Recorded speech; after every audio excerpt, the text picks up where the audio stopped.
मैंने कहा मैंने तो पायल के लिए किया था, तो मैंने संदीप को तो मुबारक दे दी थी। तेरे को की ना तबीयत थोड़ी सी सही नहीं लग रही, मुँह से ना झाग झाग निकल रही थी। डर के मारे। हाँ, उसको इंजेक्शन लगाना, ये डर गई। बच्चे की उंगलियां कैसी है, बच्चे का दिमाग देखते हैं, बच्चों का ये पूरे पूरे पूरे पार्ट्स देखते हैं। हेलो एवरीवन, कैसे हैं आप? आई होप आप अपने घर में बिल्कुल सही होगे। Welcome to new blog. तो आज का ब्लॉग इस तरह है कि गाइस सुबह में उठ के जल्दी उठ के मैं मंदिर गई थी, तैयार होके मंदिर चली गई थी, सूट पहना। इतनी गर्मी लग रही थी, इतनी गर्मी लगी थी, आके फटाफट सूट उतारा और नाइट सूट पहना। मतलब पहना ही नहीं जा रहा था सूट। और आज मतलब कि जन्माष्टमी से अगले दिन हमारे में गुग्गा पूजते हैं। कई लोगों में होता है कि जन्माष्टमी से अगले दिन गुग्गा पूजते हैं पीपल के पेड़ पे। वही मतलब कि जो बनाते हैं, हमारी जो मदर इन लॉ हमें समझा के गई भी, सेमियाँ बनानी है, जो जो चीज़ें बनानी होती है सब उसका माथा टेकना होता है। तो वो माथा टेक के आके फिर मैंने फटाफट कपड़े चेंज किए। उसके बाद मैंने लड्डू गोपाल जी की पूजा की, क्योंकि छठी तक तो इसी कमरे में वो मतलब कि उनका स्थान बना दिया मैंने। जब छठी हो जाएगी तो कड़ी चावल का भोग बनेगा और मीठे का लगेगा, तो फिर ये अपने जिस स्थान पे पहले थे वहाँ पर विराजमान हो जाएंगे। तो पूजा मैंने कर ली है गाइस। ब्लू वाली ड्रेस इन पे बहुत जच रही है, बहुत जच रही है, बहुत ज़्यादा। और कई लोगों के मुझे मैसेज आए थे इस मोर के बारे में कि आंटी मोर बहुत प्यारा है, ये कहाँ से लिया। वाकई मोर बहुत प्यारा है और मटकी भी बहुत प्यारी है। इतना प्यारा डिज़ाइन मटकी का बनाया हुआ है, बहुत अच्छा बना रखा है। और लड्डू गोपाल जी की जो बांसुरी है वो भी बहुत सुंदर, इनके जो मुकुट है वो भी सारे मोर पंखी वाला। और यहाँ साईं बाबा जी और गणेश जी, और इसमें पंजीरी वगैरह सबका प्रसाद पड़ा हुआ है, इसमें रख दिया मैंने। तो बस ये पूजा मैंने कर ली है, तो राधे राधे। तो चीना की जो मदर इन लॉ है वो घर में नहीं है, वो अपने मतलब 3 छुट्टियां थी उनकी भी। आपको पता है सबकी 3 छुट्टियां थी, शुक्र शनि इतवार की। तो सब सोचते हैं चलो भाई कहीं ना कहीं हम चले जाएं। तो वो भी अपने भाई के घर चली गई थी, बहन के घर, भिवाड़ी जहाँ भी वो रहते हैं वहाँ चले गए थे। चलो अच्छा है, वो 3 दिन उनका अच्छा टाइम पास हो जाएगा। कल उनका फ़ोन भी आया था, वीडियो कॉल पे मेरी बात भी हुई थी, तो जन्माष्टमी की बधाई दे रहे थे। मैंने कहा आप कहते, मैंने सोचा इस बार चलो 3 इकट्ठी छुट्टियाँ आ गई हैं तो मैं चले जाती हूँ। बहुत अच्छा किया आपने कि आप अपने मतलब कि भाई वगैरह बहन के पास चले गए। अच्छा लगता है कभी कभी इंसान जाए। तो चीना और निखिल यहाँ पर हैं, तो कल चीना को मैंने बोला तो प्रसाद लेके जा। चीना प्रसाद नहीं लेके गई। मम्मी मैं कल ले जाऊँगी, आप रख देना। ऊपर चाचिया भी बोलती रही कल ले जाऊँगी, निक्की ने भी सबने रखा। तो मैं चीना को फ़ोन मारा कि चीना को मैंने किया फ़ोन, तो भाई तू प्रसाद नहीं लेके गई। तो कह रही मम्मी मैं आ रही हूँ प्रसाद लेने के लिए, तो मैं खुद ही ले जाती हूँ। मैं कहा आके प्रसाद लेके जा अपना बेटे। तो भाई अभी प्रसाद भी देखो फिर पड़ा जो है तुम खा लो, मम्मी आएगी कल खा लेगी। मैं कहा पंजीरी जो भी सब चीज़ें हैं सबका प्रसाद लेके जा। तो बस अभी कह रही मैं आ रही हूँ।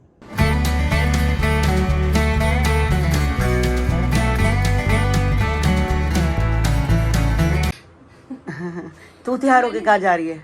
मैंने कहा थोड़ा सामान ले आऊं बाहर जाके, सुबह से घर में बैठी हुई हूँ। सामान तो बारिश आती रही। हाँ आज बारिश बहुत आई है। हाँ बारिश आती रही, फिर मेरा मूड में क्या मैंने निकलने नहीं घर से। लेकिन अब क्या हुआ, दूध को उबाले, दूध फट गया। अब बताओ दूध के लिए दूध मुझे जाना 2 दिन पुराना था दूध। नहीं, कई बार थैली पड़ी रह जाती है। लेके आई थी मैंने, कहा सुबह गुग्गा पूजा करनी है हाँ, और उसके लिए, और उसमें से नहीं निकाला वैसे मैंने। अच्छा तो मैंने चलो पनीर बन जाएगा। भुर्जी बना रही हो? मैंने शाम को चाय बनाई उसमें से। अच्छा तब ठीक था, उस टाइम ठीक था, उबाली देना था। मेरे को लगता है कि तूने ना वो बाहर रख दिया होगा थोड़ी देर, अंदर बाहर वो क्या होता है सर्द गर्म हो रहा है तभी करके तो खराब हो गया। अब वही लेने के लिए मैंने कहा जब 2-4 काम होगा मैं डालू साथ में। हाँ ये तो सामान वो सामान करते करते कितना ही हो जाता है घर से। आज एक पता चला है, कल जन्माष्टमी थी, आज दूसरा दिन भी हमारी पूजा हो गई। आज हमारी गुग्गा पूजा भी हो गई है। मैं सुबह मंदिर गई तो मैंने सूट पहन लिया। इतनी गर्मी मंदिर में, वहाँ से इतनी गर्मी, इतना हाँ हाय राम, इतना चुभ रहा। आती सबसे पहले नाइट सूट पहन के सबसे पहले मैंने एसी चला के 10 मिनट बैठी, मेरे को शरीर को शांति मिली। उसके बाद जाके भाई बड़े मुश्किल है। मैंने तो रोनों को भेज दिया था, बाकी मैंने कहा जब तक कोई भी जाए पूजा ही करनी, वैसे होती लड़कों की है। अच्छा चला गया तो मंदिर हुआ है, अच्छा है। कोई काम देखो, बच्चे को भी सब समझ होनी चाहिए। वो इसको सिखाऊंगी तो पता लगेगा। हाँ सिखाएगी तो ही पता चलेगा। वही फिर ये चला गया था, फिर मैंने घर का निपटा लिया पूजा का। इसमें तो कितना टाइम लग जाता है। हाँ मेन चीज तो है पूजा करने में, तेरे को पता है पूजा टाइम बहुत टाइम पता क्या लगता है। अब सुबह मैंने कल भैया के टांके खुलवाने के लिए जाना है। तो 12 बजे डॉक्टर को फोन मारा, उन्होंने कहा कि 12 बजे आप करेक्ट 5 मिनट पहले पहुंच जाओ। तो डॉक्टर लक्ष्य है मैक्स हॉस्पिटल में। बाबू लोग ऐसे ही बोल देते हैं आप तो करेक्ट पहुंच जाना, पर कभी भी टाइम पे देखते नहीं है ये लोग। कोई बात नहीं, अब हमारे को तो जाना ही है। अब यहाँ से हम 11:15 निकलेंगे घंटा लगता है। 12 बजे पहुंचेंगे तो सुबह मुझे जल्दी उठ के पहले सारे कपड़े वगैरह देखो जो भगवान जी के चेंज करूंगी, सब कुछ करूंगी, नहलाऊंगी, धुलाऊंगी, पूजा पाठ करूंगी, आरती करूंगी, ये जो नित्य नियम है वो तो करूंगी ना, उसमें घंटा लगता है। टाइम लगता था बहुत। मैंने भैया को बोला, मैं पहले उठूंगी, आप बाद में उठना, आप फिर मेरे को अपना नहा धो के पहले निकलने देना। चलिए जा। तो गाइस कल जाना है मैक्स हॉस्पिटल, क्योंकि कल इनके टांके खुलने हैं, 18 तारीख है।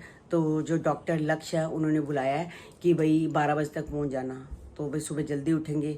आपको पता है कि सुबह उठो, घंटे 1.5 घंटे का रास्ता तो मतलब कि हॉस्पिटल का है, 1.5 घंटा कम से कम लग जाता है।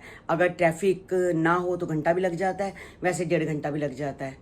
ट्रैफिक हो तो 1.5 घंटा, हाँ ना हो तो घंटा लगता है। तो कल अपना यहाँ से मतलब फिर बाहर जाना पड़ता है, कैब पकड़नी पड़ती है। यहाँ से 11:45 तो कम से कम निकलेंगे, 10:30 11:45 निकलेंगे तो जाके 12 बजे पहुँचेंगे। तो जल्दी उठना पड़ेगा, क्योंकि भगवान जी के कपड़े बदलने, चेंज करने, उनको नहलाना धुलाना, आरती करनी, कमरे की सफाई करनी, सब कुछ करना, इस चीज़ को भी गाइस टाइम लग जाता है। अपना नहाना धोना, नाश्ता पानी चाय। तो जल्दी उठेंगे, कल 7 बजे के करीब उठेंगे तभी कोई काम होगा, नहीं तो काम नहीं होगा। तो बस कल टाँके खुल जाएंगे, फिर देखते हैं कि हाथ को क्या है। 2-2.5 महीने से इतने परेशान थे, फिर देखते हैं कि दर्द है नहीं है। दर्द तो नहीं है। अरे पता क्या है, सबसे मैं ना टीवी देख रहा हूँ, मोबाइल देख रहा हूँ, मेरे को सबसे ज्यादा टेंशन इस बात की पड़ी है। जब दर्द हो रही थी ना तो मेरे को डर नहीं लग रहा था। मेरे को लग रहा था फटाफट इसको दर्द को ठीक करें, ऑपरेशन करें और मेरे दर्द को निकाल दें। उन्होंने दर्द को निकाल दिया। अब इसमें टाँके लगे हुए सारे स्टेपल वाले। कल वो जो स्टेपल वाले टाँके खोलेंगे, पता नहीं किस चीज़ से खोलते हैं, कैसे नहीं खोलते। वहाँ से ये ना ब्लड निकले, कुछ निकले, फिर दोबारा पट्टी करें, फिर हफ्ते 10 दिन की पट्टी हो जाए, फिर मेरे को नहाने में दिक्कत हो। एक हाथ से तू पानी डाले, मैं एक हाथ से नहाऊँ करूँ, वो फिर परेशानी लग रही मेरे को। कोई परेशानी नहीं है, अच्छा सोचो, अच्छा हो। एक परेशानी खत्म होती है, दूसरी परेशानी शुरू हो जाती है। अब ये कल की समस्या है। कल कोई बात नहीं, कल 18 तारीख भी आ जाएगा, कुछ नहीं होता। 18 तो आ जाएगी, लेकिन कैसे करते हैं। तो गाइस परसों हमारा मतलब कि वाईफाई काम नहीं कर रहा था, हमारा एयरटेल का था वाईफाई, तो काम ही नहीं करता था। मैं कितनी देर कोई भी हम वीडियो बनाते थे गोले गोले घूमता रहता था। यानी कि हमने फिर एयरटेल का हटवा के ऊपर गोल्डी का और जो इशू वगैरह का है वो वाला लगवा लिया हमने भी अपना चेंज करा लिया। रोज़ एयरटेल से फ़ोन आता है कि आपकी कंप्लेन है, आपकी कंप्लेन है, आपकी कंप्लेन है। भाई हमारी कंप्लेन नहीं है, हमने आपका उतार दिया है तो अपना आके ले जाओ। फिर अच्छा रख देते हैं, फिर कहते हैं आपकी कंप्लेन है, आपके घर आ जाए। ये सुबह से आज ये बार बार हमें ये कह रहे हैं कंप्लेन है। मैं कह रही हूँ जब आपका एयरटेल का लगा ही नहीं हुआ तो जो आपका उतारा है वो लेके चले जाओ, हमने दूसरा लगवा दिया है। गाइस बहुत परेशान करते, जब हम कंप्लेन लिखवाते थे तो आते ही नहीं थे और अब पीछा ही नहीं छोड़ रहे। तो गाइस आज मेरी पायल से बात हुई थी। पहले मैंने पायल को फ़ोन किया तो पायल ने फ़ोन नहीं उठाया, तो उसे मैसेज किया कि मम्मी मैं डॉक्टर के पास हूँ तो अभी आपको कॉल करती हूँ। फिर थोड़ी देर बाद अपने आप ही कॉल आ गया, तो मैंने कहा चलो हाल चाल पूछते हैं बच्चों का। भाई गोलू ने फ़ोन उठाया तो गोलू कहती मम्मी हाँ जी आपने कॉल किया था। मैंने कहा मैंने तो पायल के लिए किया था, तो मैंने संदीप को तो मुबारक दे दी थी, तेरे को भी दे दी, पायल को भी दे दी। फिर भी मैंने कहा चलो हाल चाल पूछ रही थी, तबीयत वगैरह सही है क्या नहीं। चलो बच्चों का हाल चाल पूछते रहो, थोड़ा सही रहता है। वैसे कोई बात नहीं, अब जरा पता है ना कि थोड़ी सी चलो भी प्रेग्नेंट है तो होता ही है कि चलो हाल चाल पूछ लो, ज़्यादा 1-2 दिन बाद अपना पूछ लेना चाहिए। कह रही नहीं मैं ठीक हूँ। मैं कहा तबीयत ठीक है? कहती हाँ मैं ठीक हूँ। तो बस अब मैं घर जा रही हूँ वापसी। डॉक्टर के पास आई थी तो कोई टेस्ट बोले थे उन्होंने, बोले होंगे, आपको पता ही है कि आजकल तो बहुत ज़्यादा टेस्ट होते हैं। पहले होते थे टेस्ट ही नहीं होते थे, सब बस बेबी भी हो जाते थे। आजकल तो छोटी छोटी चीज़ का टेस्ट है, बच्चे की उंगलियां कैसी है, बच्चे का दिमाग देखते हैं, बच्चों का ये पूरे पार्ट्स देखते हैं कि ठीक है नहीं ठीक। अच्छी बात है, ये बहुत अच्छी बात है। पहले कुछ नहीं मतलब ऐसा देखा करते थे, बस 2 इंजेक्शन लगा करते थे टेटनस के खाली, उसके अलावा कुछ भी नहीं। या फिर अब गोलूबारी तो मेरे को कोई सिर्फ वो लिख के दे दिए थे, क्या आयरन के कैप्सूल, कैल्शियम लिख के नहीं दी थी। तो मेरे को पता ही नहीं था, पहला बेबी था, मैंने कैल्शियम खाई नहीं और फिर बाद में गोलू को कैल्शियम की कमी हो गई थी। तो ये भी मतलब तो आजकल कैल्शियम आयरन सब लेनी चाहिए। और भी बहुत सारी दवाइयाँ चलती हैं, पहले कुछ भी नहीं होता था, बस एक आयरन लिख दी थी मुझे। तो गाइज मैं ब्लॉग बना ही रही थी तो देखा कि कोको की ना तबीयत थोड़ी सी सही नहीं लग रही, मुँह से ना झाग निकल रही थी। मैं कहा ये क्या हो गया, मुँह से झाग निकल रही। मैंने मुँह साफ़ कर दिया, थोड़ी देर बाद उसने मतलब कि वॉमिट कर दी, वो भी सारी ब्लड वाली। बिल्कुल सारा खून ही खून। मैं तो डर गई, एकदम घबरा गई। मैं तो फटाफट चीना को फ़ोन मारा, निखिल को फ़ोन मारा, यहाँ पर कन्नू को फ़ोन मारा। मैंने कहा भी जल्दी आओ। और 10 सवा 10 बज चुके थे, सारे डॉक्टर बंद हो चुके थे। एक डॉक्टर आनंद है विकासपुरी में, जो 24 घंटे खुले रहते हैं, बहुत अच्छे डॉक्टर हैं। पहले भी पूछी को उन्होंने ही बचाया था, सबने जवाब दे दिया था। पूछी के प्लेटलेट्स कम हो गए थे, उन्होंने कहा था लास्ट चांस है, मैं बचा सकता हूँ, तो उन्होंने बचाया था। बहुत अच्छे डॉक्टर हैं। तो अभी कोको गई थी, तो वहाँ पर उन्होंने सीन लिए होंगे अपने ब्लॉग में। गाइज मेरे ब्लॉग में नहीं है, तो आप उनके ब्लॉग में देख लेना। तो डॉक्टर के पास गए थे, तो उन्होंने कहा कि अभी ब्लड टेस्ट वगैरह कराने की ज़रूरत नहीं है, अल्ट्रासाउंड कराने की ज़रूरत नहीं है। अभी इमरजेंसी में हमने 5-7 इनको टीके लगा दिए हैं, और जो भी ट्रीटमेंट किया होगा तो वापस घर भेज दिया। अगर सुबह भी ऐसे ही हाल रहता है कि उल्टी करती है, वॉमिट करती है, या फिर झाग निकालती है मुंह से, तो फिर कल सारे इसके टेस्ट होंगे, अल्ट्रासाउंड होगा। भगवान करे, मैं कह रही लड़की ठीक हो जाए। पता नहीं इस लड़की को क्या हो गया है गाइस, थोड़े दिन बाद बीमार हो जाती है। पहले भी इसकी पॉटी में से खून आ रहा था, आज तो इसके मुंह में से भी आ रहा था और पॉटी से भी आ रहा था। मैं तो बहुत घबरा गई।